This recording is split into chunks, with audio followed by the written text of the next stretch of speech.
Hi, everyone. I thought it was a good idea to just give you a recording of this week's class because there's a lot of information. And I'm going to be using the whiteboard to give you some notes for the first chapter and then some PowerPoints for the second chapter. And this way you can kind of go through and take your time. I think I'm going to try to finish up next Friday with all of our content, so that the following Friday we can do test review and then you can take your final exam. So we're almost finished. But today we're going to jump in talking about Latin American countries and their modern history. So I'm going to create a whiteboard here. Which, by the way, I created a whiteboard earlier today and typed everything on it and forgot to save it. So we're going to kind of start from scratch here. And I'll go with you as we're making some notes. And we're talking about, again, Latin America. So think about the past history. I'm not going to type all this. They were a region of the world that was heavily colonized by Western countries, and they were used for their raw materials. So their economy was based on exporting raw materials, not factories, industry, and production. But with the Great Depression, there was a big decline in those exports. And so Latin America, one by one, those countries start to turn to trying to develop their own industry. Okay, so this was a difficult transition to develop democracies and industry. So what were some of those problems? Well, in a nutshell, we can say that, what did I just do? I don't know why that all just disappeared. Okay, that was very strange. They had, okay, so let me go down here. So I can't talk and type at the same time. The transition to democracy and industrialization.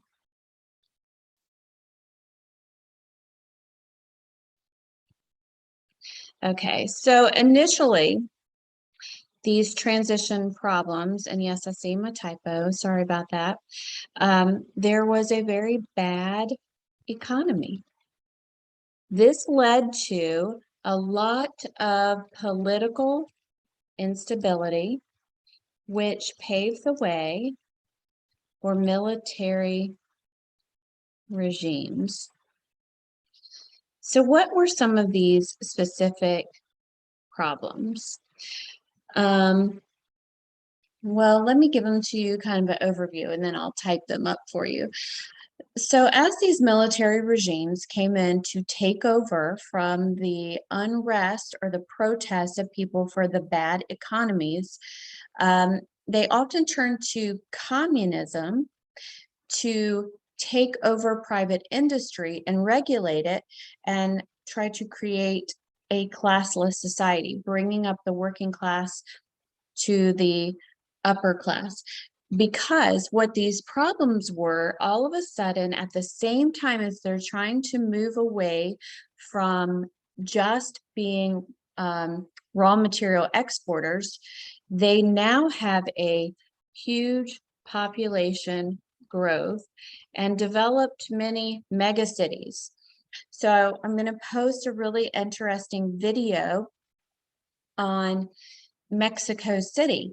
It's just amazing how they have tried to organize one city with about 23 million people, and just the issues they've had alone with trying to give water to everyone or to deal with the trash. So you take this back several decades or many decades when the problem is first arising and there's not a good economy to support this, this creates even more of a problem. Basically, providing urban services to the people. Trash pickup, water, enough food in the grocery stores, lots of things going on. And so there's a lot of crime and the drug trade develop during this time, which causes more corruption in the government. How are those two linked? Well, as families develop drug corporations, they call them cartels, they become extremely wealthy. And with that wealth, they're able to bribe governments to, not prosecute them, et cetera. So the government becomes intertwined in this drug industry.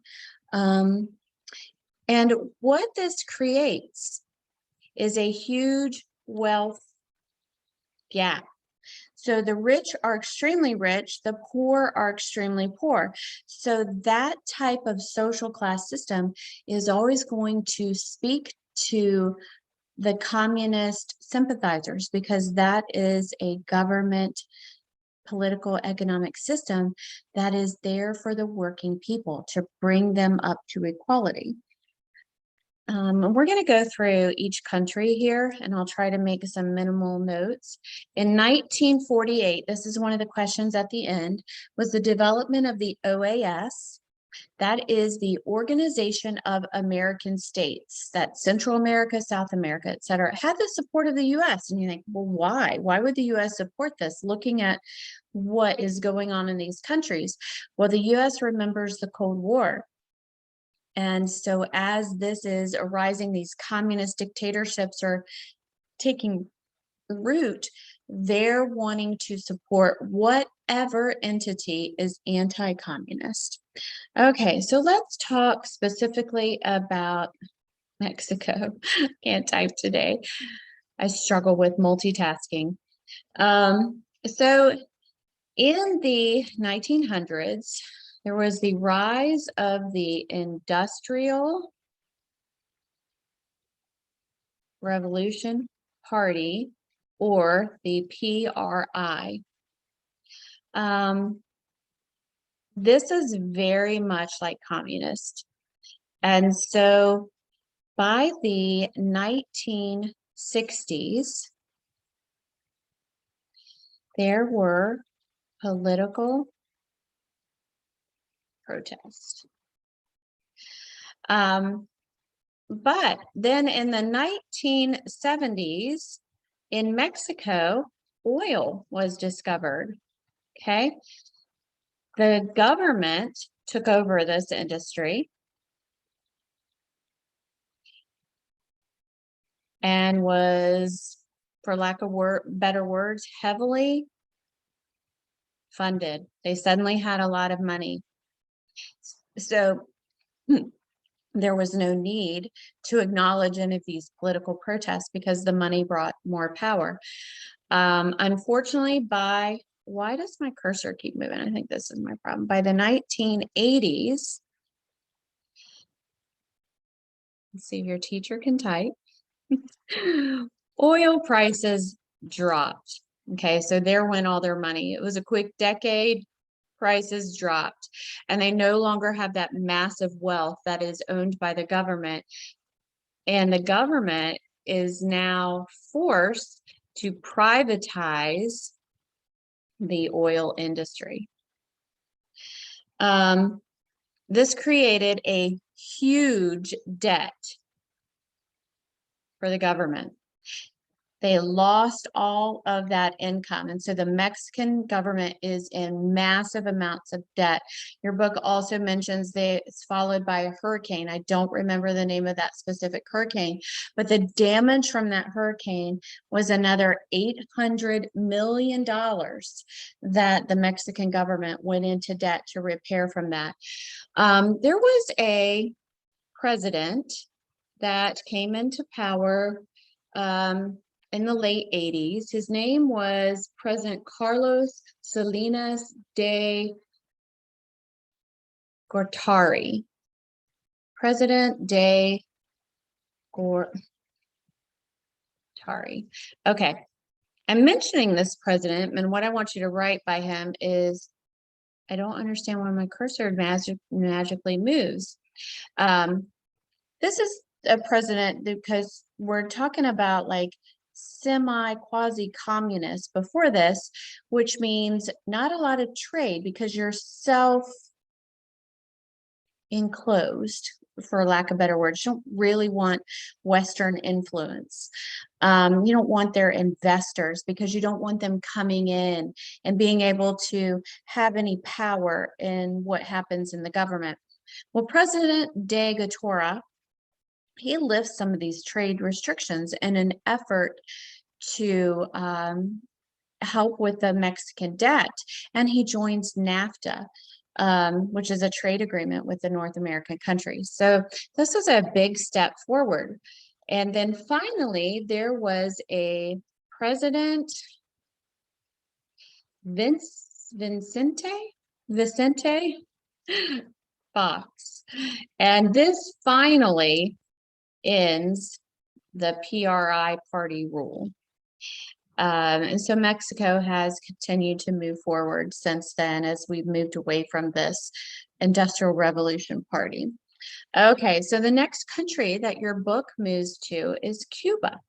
Little tiny country with a big history. We're going to start with Fidel Castro. So this is in the 1950s when he first makes a name for himself, and he led a revolution. It failed, and he was imprisoned for 15 years. Okay, so he gets out and goes to Mexico, where he raises a revolutionary army. Okay. And by 1959, he seized Havana. So he goes back to Cuba with this army he raises in Mexico, takes over the capital city of Havana. And what happens as a result of this is he establishes a communist dictatorship. Okay, so am I able to move this up? There we go. All right. I don't really know what happens when I get to the bottom here, so we will find out. When he establishes this communist dictatorship, he forms ties with the USSR. They become like a funder, a supporter, a supplier of arms. And our president, JFK, decides to overthrow the government there. And this is called, the invasion is called the Bay of Pigs. So this was a failure, unfortunately. It did not work out. And the result of this was USSR gave more support to Cuba. Or like the US didn't come in and take over. So, hey, we're going to work more with you. And the US responds with a trade embargo. Okay, so, you can watch some videos. I want to make sure I post a couple videos. I'm going to post this video of the mega city of Mexico City because it's super interesting. And then what has happened as a result of decades of trade embargo with Cuba and how backwards and like stuck in old time Cuba is as far as resources.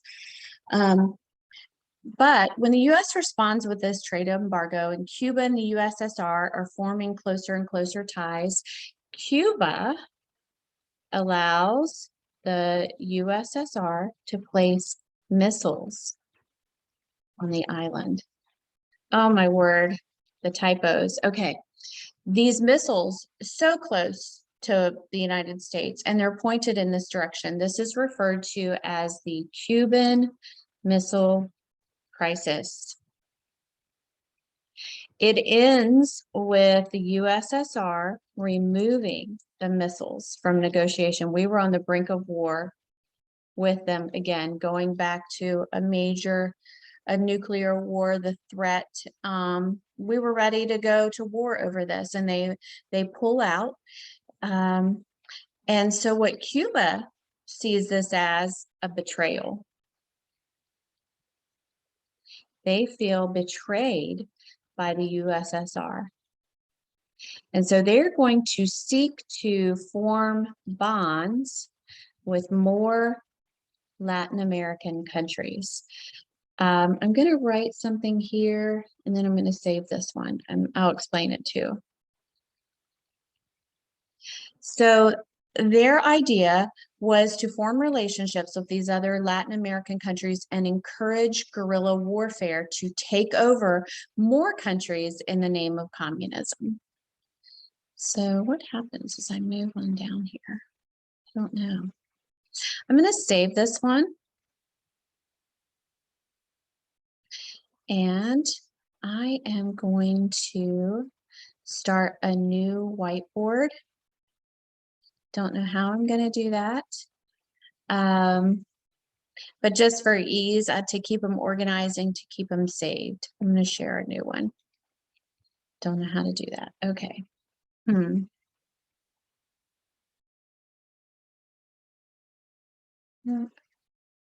right. So what I'm going to do, I'm just going to put it up here, and I think what will happen is it will move everything down, but we'll see. I don't know why it says CCA right there either.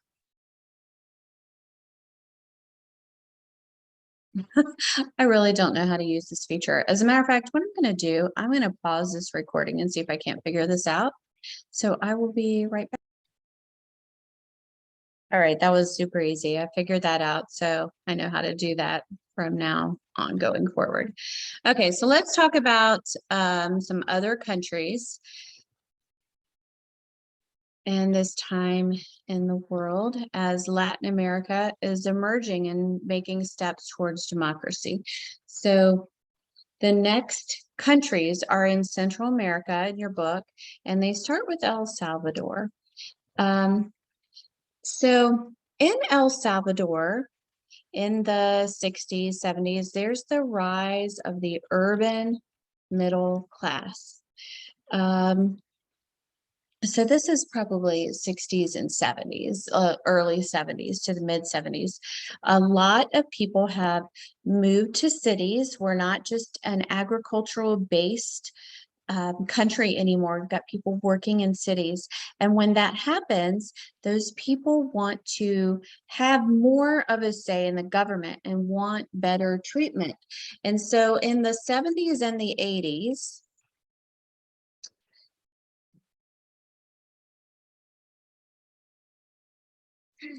there is a civil war. Okay, this is led by communists, probably had just reaching influence from other countries like Cuba. So this is the time where we have President Reagan, and Reagan sends weapons to the resistance.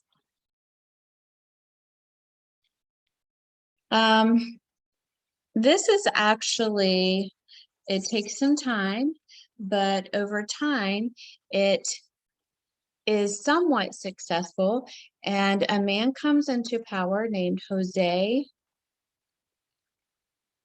Duarte, who lays the foundation for democracy. Okay, so we have a different outcome here. And there's different responses from different presidents of the United States at this time who get involved in stopping communism. And so that level of assistance provided really affects the outcome of that country and what kind of government they eventually become. So another one that really made the news a lot when I was a teenager is Nicaragua. I'm just going to abbreviate that for now. Okay, so in 1937, the Somoza family took control, and they had control for 45 years. They were a very controlling dictatorship. So by 1979, President Carter, Jimmy Carter in the US, is no longer willing to support the Somoza family. Why? Because of just some of their policies that they have. And so what happens is that creates a political instability, and the Marxists. So when you see Marxists, think of Karl Marx, think of communists. The Marxist guerrillas, again, we've got guerrilla warfare. And these Marxist guerrillas are called the Sandinistas. They gain control. The group that opposes, so what can I put here? The opposing group are the Contras. Okay, this group is supplied by the US. So we go forward to President Reagan again, and there is a Colonel Oliver North who makes a deal to sell arms to Iran. And that money is used to support the Contras. So this is called, it was called the Iran-Contra scandal. It actually would have never come into question had the Contras won. But because they did not, this was a huge deal. Oliver North was brought before Congress, a lot of congressional hearings, etc. Because what happens in the end, the Sandinistas won. And in 2006, Daniel Ortega took over. All right, that's your very brief overview of Nicaragua. The next country we're going to go to is Panama.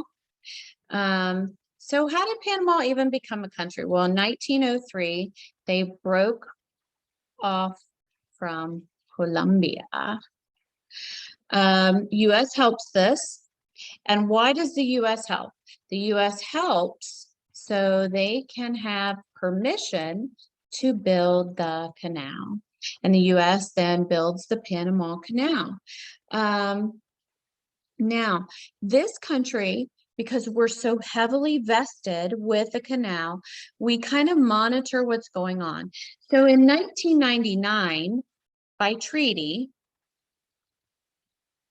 it's 1999, by a treaty, control of the canal went back to Panama.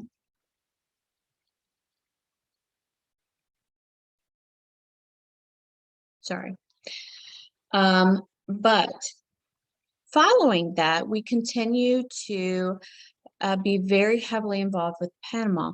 So there was a leader. Do you see how my cursor just like magically moves places? His name is Noriega. He becomes heavily involved in the drug cartel. So many drugs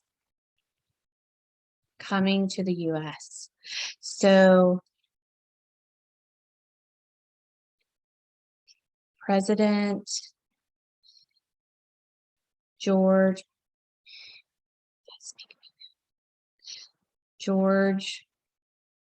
H.W. Bush sends troops, and he is actually imprisoned in the US on drug charges.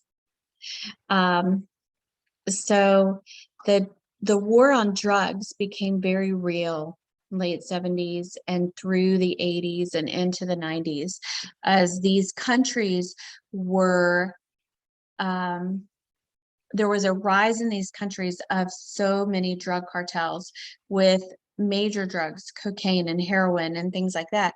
And so their market was the US and the citizens of the US. So this is why the US really gets involved in trying to take down the drug industry.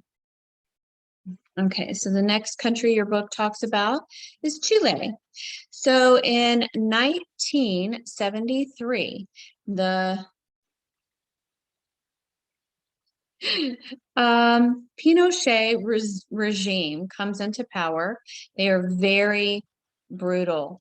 They keep power through murder, extortion, torture.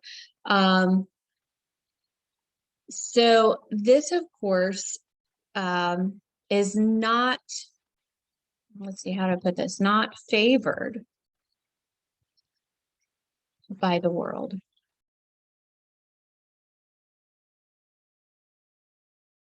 Okay, so since then, through support of many, many nations because of this, they are moving towards democracy. All right, so I think, yeah, I've got a few more countries here. Let's talk about Argentina. Sorry for my abbreviations. I hope you understand them. All right, so this is Latin America's second largest country. So there's a musical things all about this country from this one particular family that took over in 1943. It is the Perón family. And so he was an army officer. With other army officers, they overthrew the government. And what they wanted to do is they wanted to equalize status for what's referred to as this word. I'll type it for you. The workers, or the descansados. And it was an encouragement for labor unions. Okay, so he has a wife. His wife is Eva, and they work for social reform, for the workers, for the common man. And so they increase industrialization, and they want to free the country of foreign investors. This isn't really ever good for the economy. They're very authoritarian, but they're very popular. Over time, though, these policies of theirs begin to turn the public opinion against them. Their authoritarian ways and their lack of freedoms, their popularity just doesn't last very long. And so by 1955, there is a military overthrow, and they are exiled. Okay, so here's what's interesting and funny about that. But no one else could effectively run the country. Okay, we're getting ready to see what happens when I go down. I think it's going to disappear. They are, whoops. Stupid. They are invited back in 1973. So they're overthrown, they're exiled, and in 1973, they are invited back. So I'm going to save this, and I'm going to clear it. All right. So a couple other things happened with Argentina on the world scene that I'm just going to mention really quickly. In 1982, they tried to overtake the Falkland Islands from the UK. this failed. What happens when a major government military expedition fails? You lose support of the people. And so it paved the way for a new civilian government. So remember, Juan Perón was a military officer. It was a military takeover of the country. When he was exiled, it was another military takeover. When they invited him back, he still was a military leader. Now they embark on a major military campaign to take the Falklands back from the UK. It's off their coast, but the UK owns them. It is a failure. People began to lose faith in the military government. So in 1983, they finally get a civilian government. Okay, see how much better I can talk when I'm not trying to write at the same time? And there's quite a few countries. Well, no, there's 4 more countries to go to. And then I'm going to actually end this video and start a second video for Africa and the Middle East. So let me just get through these countries really quick. The next one is Brazil. This is a 1964 military takeover, more military. At this time, these tend to be followed by communist dictatorships. But Brazil is the economic miracle here. Because guess what happens? When this happens, their economy grows. So I actually teach economics and I've studied economics. One thing I really don't understand 100% why this is a thing, but I'll try to explain to you to the best of my ability. When an economy grows too fast, inflation skyrockets. So when you have uncontrolled growth and uncontrolled trade, debt tends to increase because of the prospect of future wealth. But when that wealth grows slower than the debt, a country will have to print more money to pay their bills, pay back their debt, and that is what causes inflation. So unfortunately, as their debt grew, oh my goodness, so did inflation. And at one point, there was inflation rate of 800%. That is crazy. Right now we're at like 8 something in the United States, and it's really changed things dramatically. Well, think about 800. So in 1985, it does become democratic. And in 2002, the leader Da Silva, in an attempt to really end the crazy economy of Brazil, he embarks on global trade.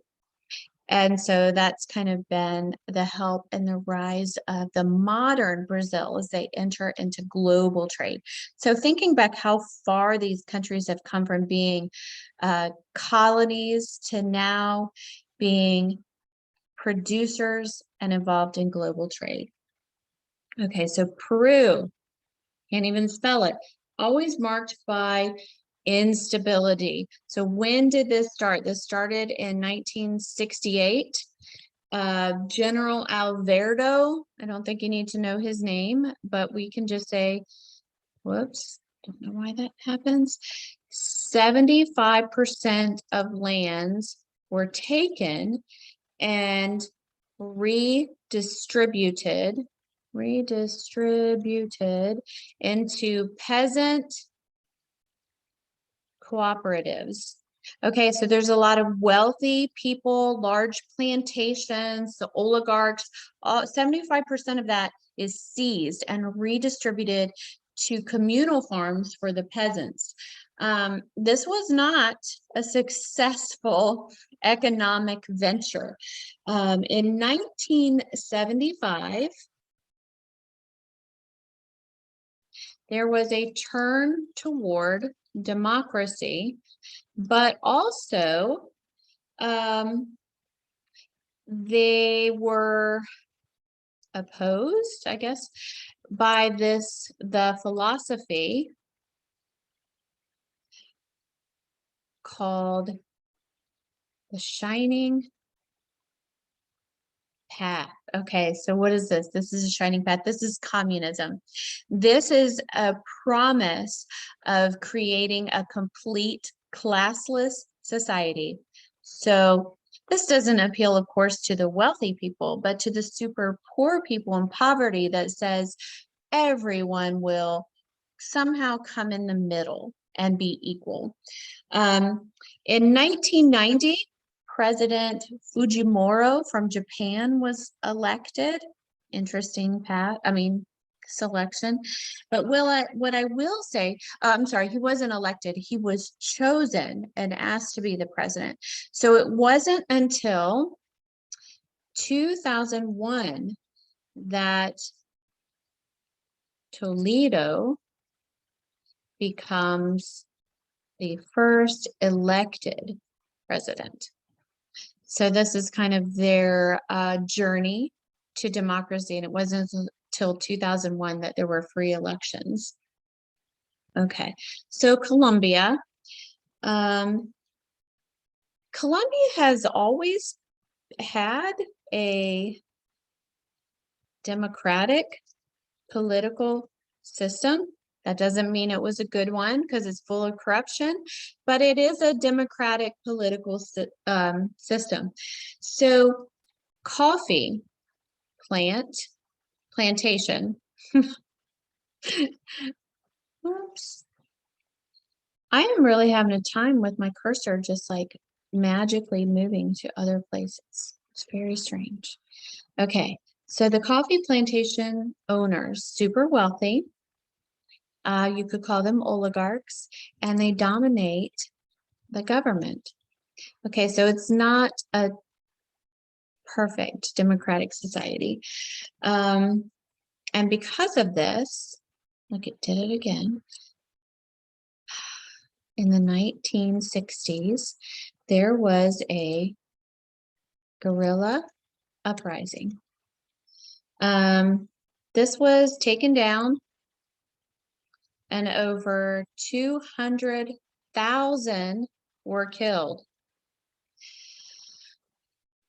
What does this do? This creates a very unstable, unsupported government. And so there is the rise of the drug cartels. They become extremely wealthy from cocaine. They're able to bribe the government. They're able to use violence and money to control the government. The U.S. constantly funds anti-drug eradication. But that has just been an ongoing thing. All right, the last country we're going to talk about here on this recording is Venezuela. Let's see if I can move everything up just a little bit. Make myself a little more room. Okay. So Venezuela, we're going to start in the 70s, and in 1979,